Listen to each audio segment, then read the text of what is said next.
পবিত্র রমণী মরিয়ম আলাইহিস সালামের কাছে আল্লাহর ফেরেশতা আগমন করল এবং বলল, হ্যাঁ কুমারী মরিয়ম, আল্লাহ তাআলা তোমাকে এক সন্তান দান করতে চান। মরিয়ম আলাইহিস সালাম বললেন, এটা কিভাবে সম্ভব? অথচ আমাকে এখনো পর্যন্ত কোনো পুরুষ স্পর্শ করে নাই। ফেরেশতা বললেন, এরকমটা করা তোমার প্রভুর জন্য অত্যন্ত সহজ কাজ।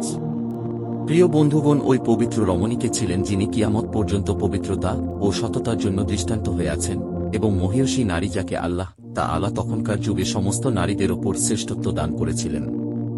হযরত মরিয়ম আলাইহিসসালাম পিতার নাম ইমরান এবং মাতার নাম হান্না ছিল। হযরত ইমরান আলাইহিস সালাম হযরত সুলাইমান আলাইহিস সালামের বংশধর ছিলেন এবং তার স্ত্রী হান্না হযরত দাউদ আলাইহিস সালামের বংশধর ছিলেন। হযরত ইমরান আলাইহিস সালাম বনী ইসরায়েলের মধ্যে অত্যন্ত ক্ষুধাবিরূপ পরহেজগার এবং ইবাদতগুজর ছিলেন, এজন্য তাকে মসজিদে আল আকসা ইমামের দায়িত্ব দিয়েছিলেন। এদিকে তার স্ত্রী হান্না কোনো সন্তানাদি ছিল না।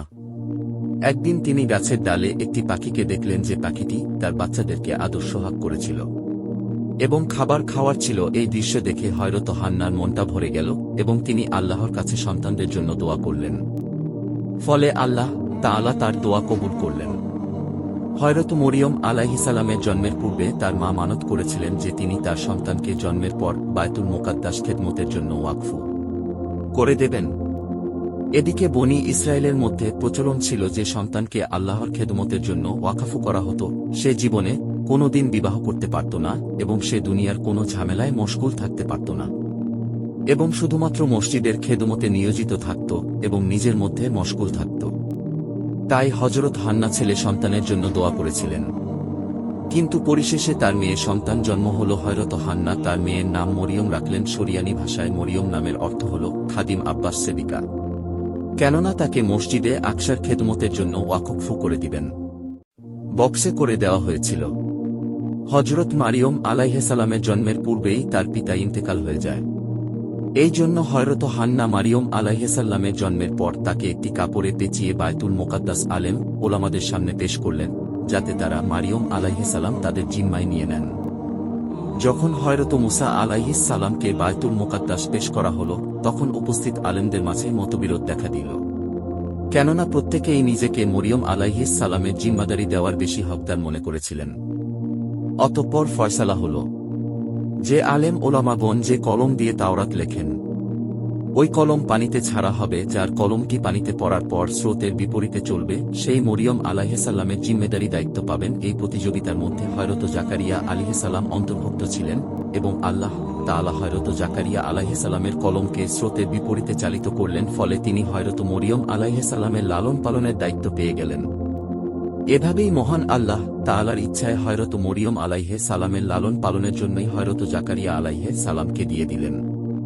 হযরত জাকারিয়া আলাইহিস সালামের বিবি মরিয়ম আলাইহিস সালামের খালা ছিলেন, তাই মহিলাদের লালন পালন তার চেয়ে বেশি অন্য কেউ স্বাভাবিকভাবে করতে পারত না। মরিয়ম আলাইহিস সালাম অন্যান্য বাচ্চাদের তুলনায় খুব তাড়াতাড়ি বড় হচ্ছিলেন।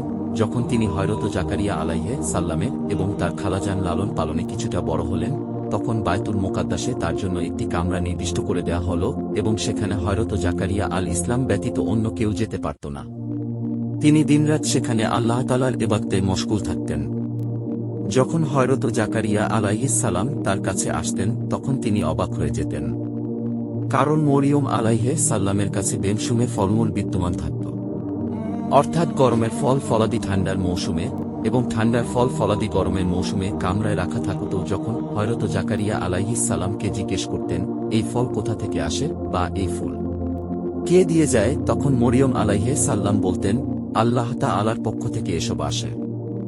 আসলে আল্লাহ তাআলা হযরত মরিয়ম আলাইহিস সালামকে তার পছন্দনীয় মুমিন বন্দীদের অন্তর্ভুক্ত করেছিলেন, যে রকমটা সূরা আল ইমরানে বলা হয়েছে। যখন ফেরেশতাগণ বলল, হে মরিয়ম, নিঃসন্দেহে আল্লাহ তাআলা তোমাকে নির্বাচন করেছেন এবং তোমাকে পবিত্র করে দিয়েছেন এবং সমস্ত পৃথিবীর নারীদের থেকে তোমাকে শ্রেষ্ঠত্ব দান করেছেন। হে মরিয়ম, তুমি হালিশভাবে আল্লাহর ইবাদত করতে থাকো রুকু সিজদাকারীদের সাথে। আসলে হযরত মরিয়ম আলাইহিস সালামকে যে কারণে নির্বাচন করা হয়েছিল তার বাস্তবায়ন তখনও বাকি ছিল। তিনি দিনরাত আল্লাহ তাআলার ইবাদত বন্দিগিতে মশগুল থাকতেন। এমনকি বনী ইসরায়েলদের মধ্যে প্রসিদ্ধ হয়ে গেল যে মরিয়ম আলাইহিস সালাম অত্যন্ত পরহেজগার, ইবাদত গোজার এবং পাক পবিত্র নারী।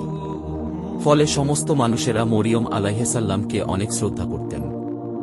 অতঃপর সেই সময়টি আসলো যখন হযরত জিবরাইল আলাইহিসাল্লাম মারিয়ম আলাইহিসাল্লামের কাছে আগমন করল। মরিয়ম আলাইহিসাল্লাম একজন পুরুষকে কামরার মধ্যে দেখে বিচলিত হয়ে গেলেন, কারণ জিবরিল আলাইহিসসালাম তার কাছে মানুষের রূপে এসেছিলেন। হযরত মরিয়ম আলাইহিসসালাম জিবরাইল আলাইহিসসালামকে দেখে বললেন, তুমি যদি আল্লাহ তাআলার কাছে স্বীকার করি কোনো মানুষ হও, তাহলে আমি তোমার কাছে আল্লাহর ওয়াস্তে আশ্রয় কামনা করছি। হযরত জিবরাইল আলাইহিসসালাম তাকে সান্ত্বনা দিতে গিয়ে এবং আল্লাহর পয়গাম পৌঁছে গিয়ে